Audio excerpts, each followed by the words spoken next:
Springtime is struggling to get here and stay here, so at this point, we may as well jump from cold to hot, which is probably what we're going to do.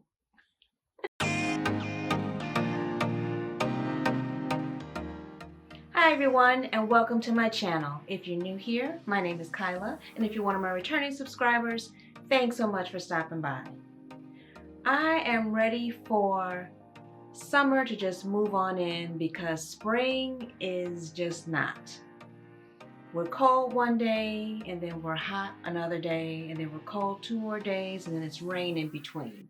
So I'm ready to start sewing up some of my summer items. One of the items that I planned on making, and this was a pattern that I got last year, I believe, is Butterick B6677.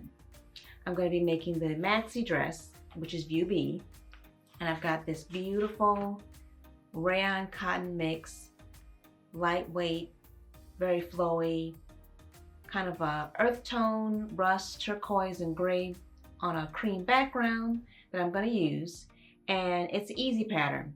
It just calls for elastic, thread, one button at the nape of the neck in the back, and seam binding tape. So it should be quick and easy for me to whip up. I'm ready to get started. I've got everything cut out, so let's just jump into it. I had to place things a little bit differently than what the pattern instructions called for because I thought my fabric was 60 inches wide, but it turns out that it's only about 57 inches wide. So I'm missing a little bit on the selvage edge. But I changed the positions of the pattern pieces and I've got it figured out. And this big section here is because I need to cut 3 bottom pieces of the ruffle on the fold.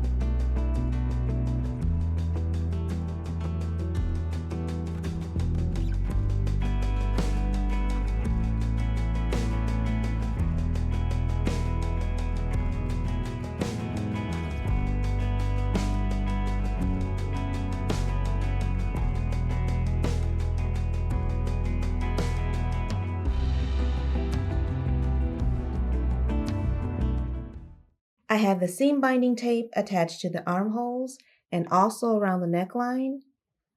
I'm just going to fold it, give it a press, and then stitch it close to the edge on the underside.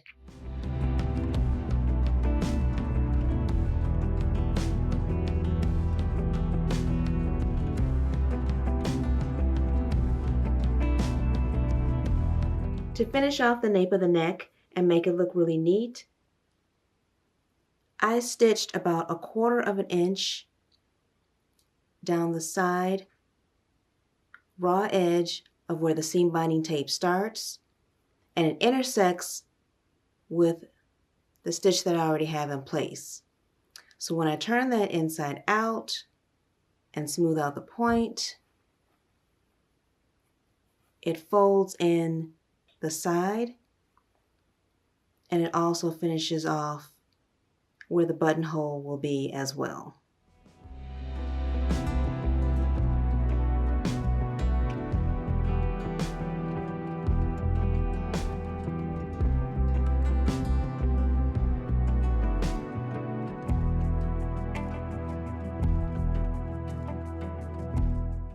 For the flounce ruffles on the bodice, it's a pretty extreme curve that they have at the raw edge of each flounce. And what I do to help myself out is make a basting stitch, pull the threads just loosely, just to curl up the edges, and that helps with pressing them flat and even.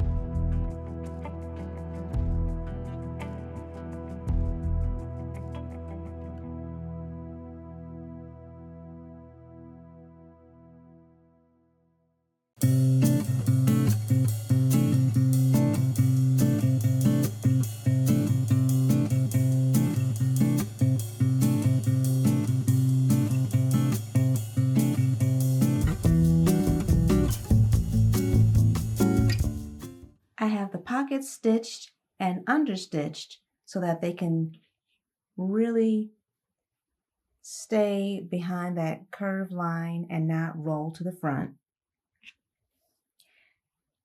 The next step is to add the back portion of the pocket. I have it pinned in place.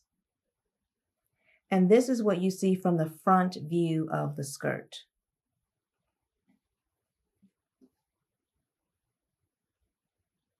This is what you'll see when I attach it to the bodice.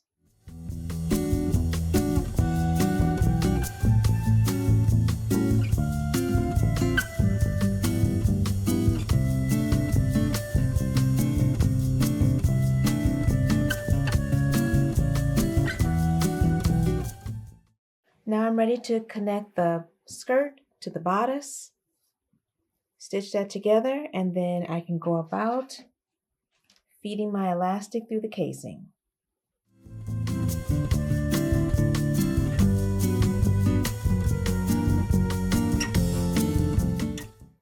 I thought it would be easier to show you guys on the mannequin where I started my opening and where I'll go back and make my closure for the elastic casing line here. I'll close it up there and then go back and serge off the edges because I was able to finish some of it, but I stopped short at where I needed to insert the elastic. It's really comfortable and I like hiding it in between the skirt and the bodice because it's not resting right on your skin. But this is how it should look when you insert your elastic and your casing all the way around.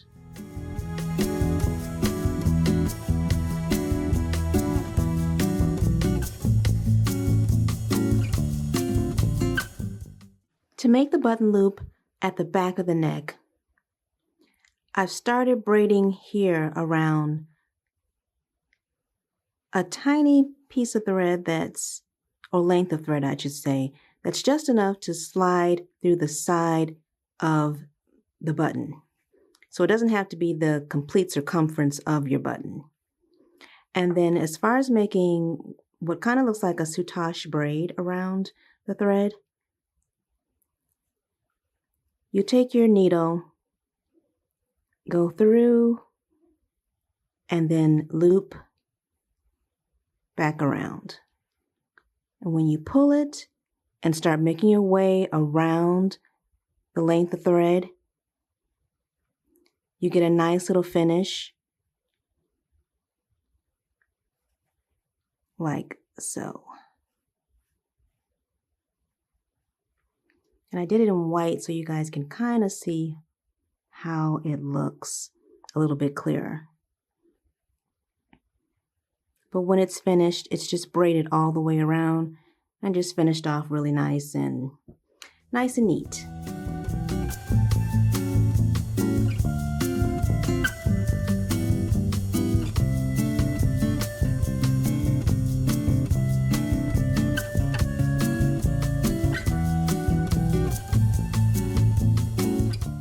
For the ruffle, I just want to show you that I used contrasting threads so you can see how I'm pulling the gathering stitches. It's also a good way to use up some of your bobbins that you may need to free up for other colors as well. But I've got one section of the ruffle gathered, and it's 3 sections. And with the 2 rows of stitching, you just pull like this.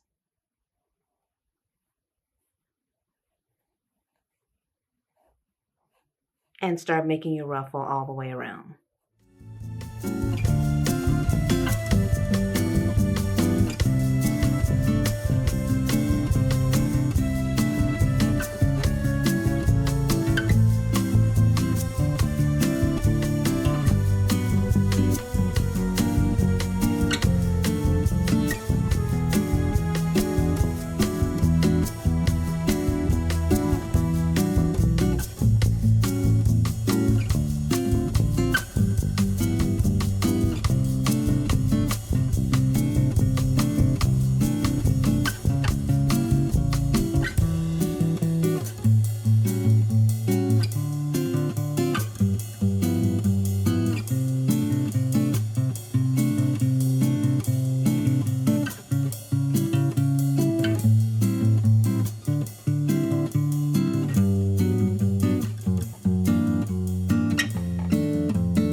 that came together super fast.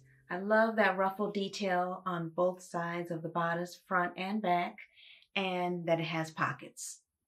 I love pockets on dresses because especially in the summertime, you may not have a purse that's big enough or may want to carry one at all, and you can put your keys in one pocket, your phone in the other. Definitely give this one a try. 10 easy pieces, and yes, it is easy. And it really helped that there were no zippers, darts, waistbands, just a little bit of elastic, one button, seam binding tape, and thread. So that brings us to the end of today's video. Thanks so much for watching, and hopefully we can bring some of that summer weather in with these types of garments because spring is pretty much gone. Memorial Day to me is like the beginning of summer, at least where I'm located in the States. All right, I'll see you all in the next video. Take care. Bye, everyone.